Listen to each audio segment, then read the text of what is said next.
Greetings, ladies, gentlemen, and all creatures great and small. I am Evil Pikachu, and I am riding a flying pig.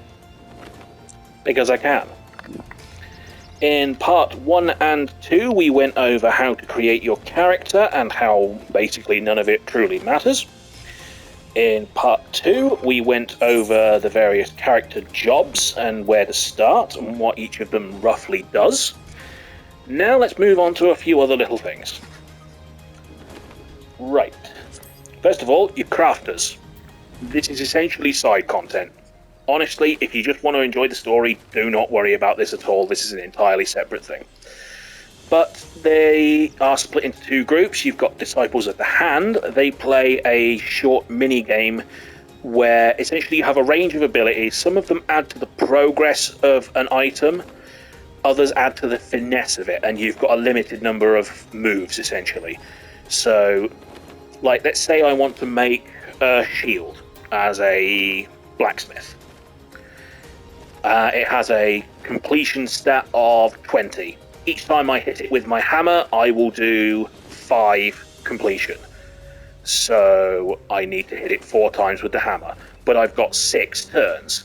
So you'd hit it 3 times to get it close, and then you'd use 2 turns on the finesse moves to up the quality of it, and then you'd finish it off with the last turn. That's how you play. So it gets a little more complicated than that, but that is essentially the basics of crafting. They all play basically the same, whether you're a chef or a weaver or a blacksmith or whatever it is you are. As you can see, I don't have a lot of experience with them. The others are Disciples of the Land, your miner, botanist, and fisherman, of which I've only ever taken fishing seriously, because it's quite relaxing. These are really simple. You run around in the open world and you have a special ability which makes you completely invisible to any enemies that aren't 5 or more levels higher than you. So you can't wander into high level areas and expect to survive. They will know you're there and kill you. But if you're where you should be, they cannot see you at all. You are absolutely invincible. And from there, you look into, mining outcrops, and you hit them with a pickaxe, and it gives you resources. It can be an okay way to make money at higher levels. The easiest way to make money traditionally is to level all of these up so that you can gather all the materials you need, and then use them with the crafting classes to create very high level items that you can sell on the market board to other players. But doesn't always work. For a start, why would you pay for something you can craft yourself? But options there. So some people have got an absurd amount of money. I don't know how they do it, to be honest. So that's your crafting. I need to... You know what? Easier way to do this. I'm going to teleport back to my hometown of New Gridania.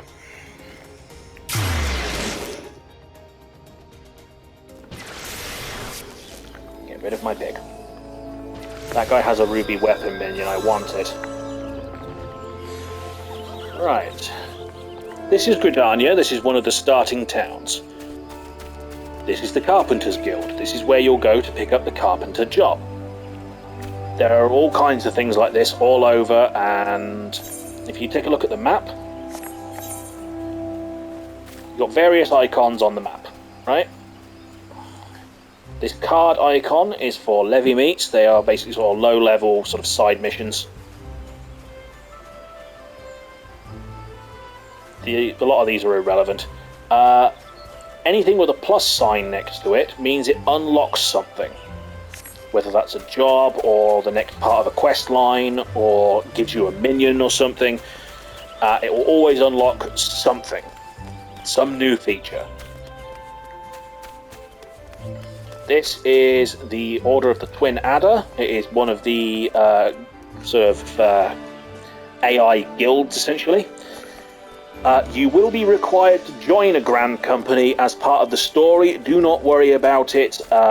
There's a bunch of optional stuff you can do, but it is precisely that, optional. I've gone through it, and frankly it wasn't worth the time, but to each their own.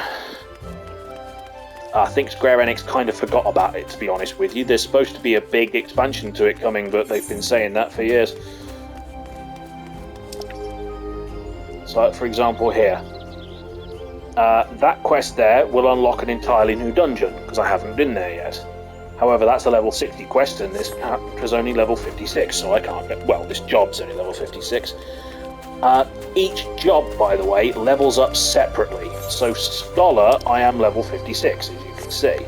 If I switch back to my Dragoon, I am level 90. So if I wanted to take that quest to unlock the other dungeon, I could just switch to Dragoon and it becomes accessible because I'll be the correct level, or higher. Where we're going now is something that you will need fairly early on in the game. That's your sprint button, by the way. It recharges over time. Put it on your hotbar and leave it there. You're going to need it. This is Apkallu Falls, and this is Jonathas, Master of the Rolls. If you come here, into your crossbar, go to Achievements. There are achievements for basically everything in the game.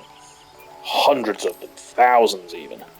There's even some that directly give you rewards, such as minions or mounts. So, say, crafting and gathering. Here we go. Like, say, if I go to the Ishgard Restoration and score 50,000 points as a Disciple of the Land, I can get a T-Rex minion. I've been meaning to do that for a while. I need to get around to it. So, you don't actually have to cache those. You just come into the menu and just click Accept, and you just teleport the item into your inventory. Used to be able to go and collect them, but now you don't. But if you get enough of them and you talk to Jonathas, you'll see in the top right corner of this menu, it says 44 next to the little coin icon with the star on it. Those are your achievement tokens. You can exchange them here for a bunch of weird stuff. It's all optional, but you'll be raking in achievements early on in the game, so this is where you can cash them in. You can get some pretty cool looking minions, like this one that looks like a Growlithe. And most importantly, in my opinion, you can get the Behemoth Warhorn. Once you unlock your mount at about level 20, you will be able to use other mount. You cannot use your mount until you have your Chocobo, because other mounts essentially work as skins for the Chocobo. But that's how you get the Behemoth. And then you'll be able to ride a Behemoth, which is pretty cool. You're welcome. Around level 15, there will be a quest in Uldar called It Could Happen to You. Take that as soon as you are able. It unlocks a side area called the Gold Saucer, which we will get to in a later episode when I am explaining all the wonderful side activities you can do in this game. So, you've got the Ethernet here. These shards, they essentially work as fast travel points. Every time you see one, click on it. You need to attune to them before you can use them. So, just click on it, it'll bring up a little thing saying attune, and then just stand there for about 3 seconds and you'll be able to use it from then on. Same goes for the big crystals in the centres of towns and the like. This is your market board. This is where you come to buy things that other players have listed. You don't actually need to do this all that much, if I'm telling the truth, because a lot of stuff you can just get through dungeon runs and the like. If for whatever reason you do want to buy other equipment and the like, this is probably the place to do it. There's a bunch of other weird stuff you can get, like someone's selling the magic bed, but it's 1.9 million gil, like you can keep it for that. Not a chance I'm paying that kind of money. Couldn't if I wanted to, I haven't got that kind of money.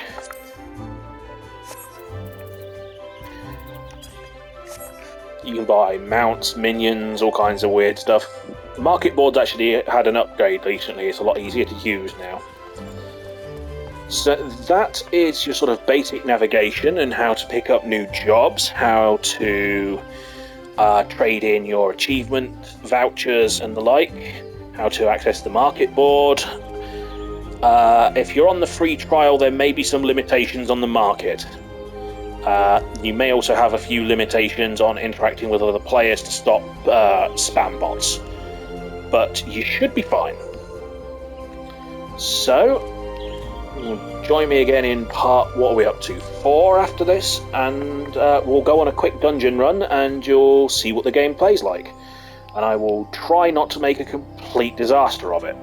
I make no promises in that regard. I'm still not very good at this game. Like, thousands of hours in, still not very good.